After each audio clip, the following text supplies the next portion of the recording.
Greetings, diners, and welcome to another edition of I Spy Doom here on the Doomstead Diner. Today, we're on location once again in one of my favorite boondocking locations. It's one of the Alaska State Parks, and you see one of the lakes that we have here in the Matanuska-Susitna Valley, one of the many, and it's a beautiful sunny summer's day after a lot of rain over the spring and into the early summer so far. The weather finally cleared up here, and so our danger of fire is very low right now, which is good. Last year we had a lot of wildfires in Alaska. Willow lost some McMansions, and it was generally a tough firefighting season. We've had dry summers the last 2 summers, I guess, at least, maybe 3. But this one so far is pretty wet, and that's good news. And our topic for today is, in fact, fire. Okay, which is why I have a lamp burning in the middle of the day when I don't really need it. It's just for visuals. It's a prop, in other words. In my earlier video, my first video in volume 2 of this series of I Spy Dooms, I went over personal insulation and getting your body heat retained, which is a very important aspect before you even start with fire. And if you do good self-insulation, you really don't need fire until you get pretty well below freezing, at least if you're active. If you're sitting around sedentary, it helps to have some fire if you're above freezing. And so we're going to talk about how to do that.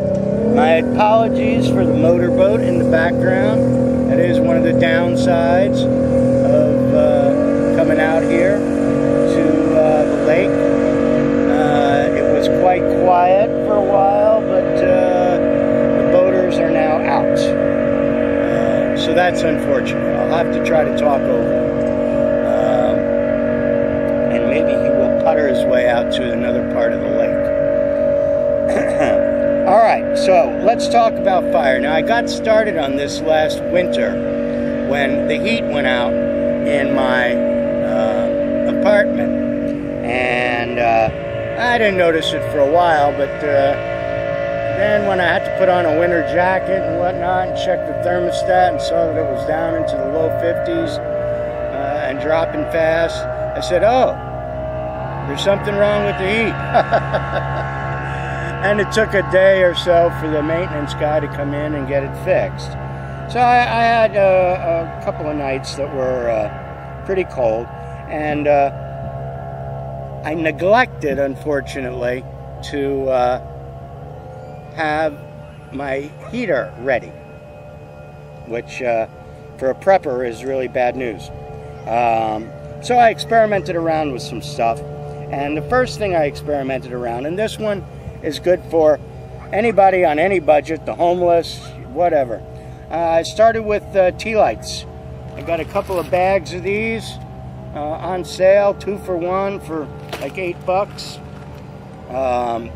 And by itself, a tea light is not going to heat you up too much or heat up even a personal space. But you can modify it, which we're going to do.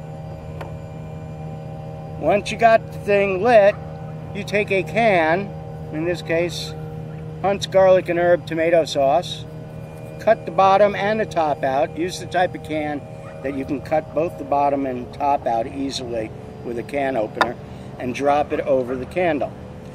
Now it's keeping the heat inside this little column, and if you put your hand over it just as is, it's an okay hand warmer. Not great, but you know, it'll keep your fingers from getting frostbitten anyway. One of those tea lights, once you get it started going, lasts an hour, hour and a half maybe. Okay, but we can improve on this still more. We need thermal mass. And for our thermal mass in this case, we're going to use a rock. Okay, those come free. A can of tomato sauce costs like $1. 100 tea lights for wait a minute, $4 for that. 4 cents a tea light. That can be afforded on any budget. Drop the rock on top of the can, and now the heat is flowing into the rock, and over about half an hour or so, this rock will, just the way it's set up now, probably reach a temperature of around 170 degrees, I would say. 150 to 170, in that range with just this setup.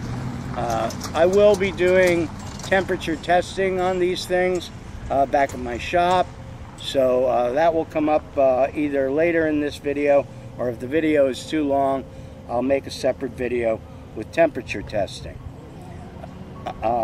Another thing you can do here to improve the amount of heat that the rock is receiving and how hot it can get is to bring the candle closer to the flame. So in this case, I'll use a smaller can of Hunt's tomato paste, and we'll raise up the tea light. Now the tea light is about that far down, not very far at all, and the top of the flame, which is the hottest part, is almost touching the rock. That's just about perfect. Okay, now the rock has a higher possible temperature, because the temperature portion of the flame that's hitting it is hotter. So now you might get up to 180, 190 maybe. I don't think it would reach 200. Not with this candle setup. If I added candles, and you can fit inside the Hunt's can, you can fit 3 of them in a triangular shape, then you could reach over 200 degrees. And you know, there are some reasons why you might want to get hotter than that, which I'll go over later. Now you can see I've got to tune this light every so often, because as the temperature changes in there, the flame size changes, the wick burns down some, and you get incomplete burning, and it starts to send up smoke, which you don't want, because the smoke will eventually clog up your window. And that's one of the problems with kerosene. But we'll go over kerosene issues in a little bit. Okay, that should be pretty good for now.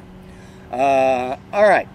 Now, besides the tea light candles, you also can use other types of candles. You can use decorative ones, or the safety candles, probably your cheapest alternative of all types of candles, except for maybe the tea lights.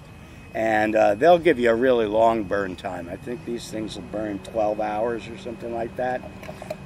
Right at the beginning, if you see, measured against the Hunt's tomato can, the tip of it comes right up to the rock level, so you have to burn them down a little bit before you can use it. But they will last you a lot longer than the tea lights. And in this case, for my safety device, always keep your candles inside cans so you don't knock them over and start a forest fire or something. Okay, and be careful around your fire. This is a Hearts of Palm can, imported from Brazil. One of my favorite foods from my youth when I lived over there. Okay, now we can further improve on this system by using instead of a candle, which only produces a minimum amount of heat from the paraffin burning. Paraffin doesn't burn that hot by itself. We can use something that burns hotter, that's actually meant to create heat, and that would be Sterno. Okay, Sterno burns real hot. And it's real easy to light and real easy to use.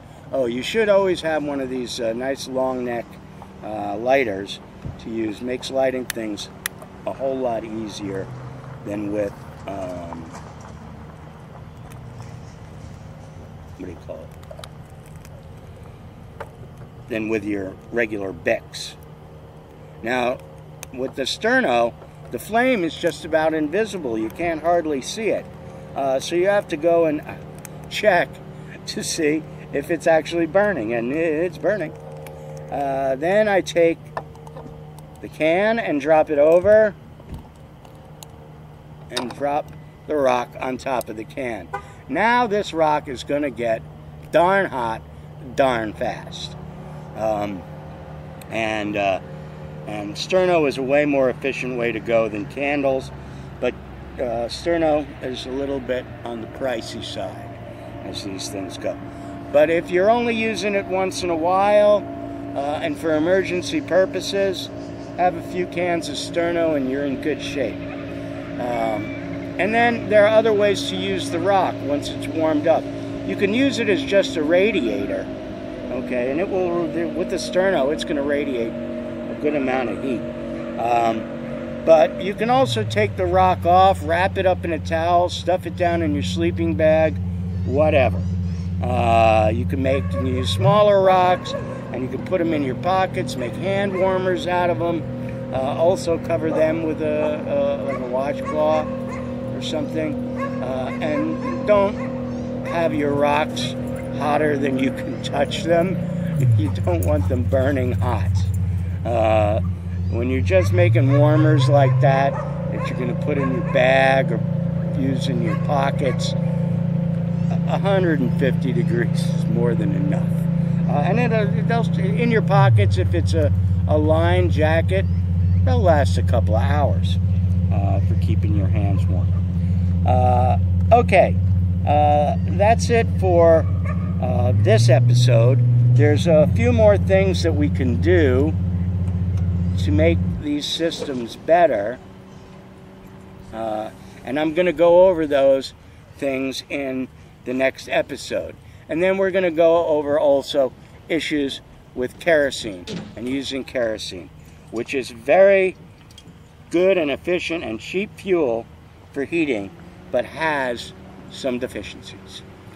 And that's all the Doom. This time until next time, here on I Spy Doom on the Doomstead Diner. Later, folks.